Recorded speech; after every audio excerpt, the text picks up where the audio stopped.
I mean, I wouldn't call it a misnomer. I would call it, in fact, it does take away local control. There's a provision in there about parking that essentially says you must, you cannot have minimum mandatory parking requirements in certain situations. I don't know how else you slice and dice that. You can cook it any way you want, but it's a mandate and it's a grab at local control.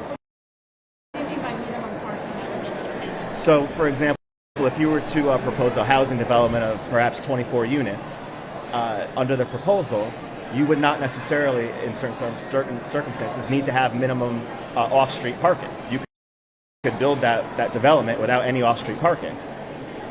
I don't know how else, again, you slice and dice that, but that's a mandate, and that's a grab at local control. Currently, towns across the state have minimum mandatory parking requirements.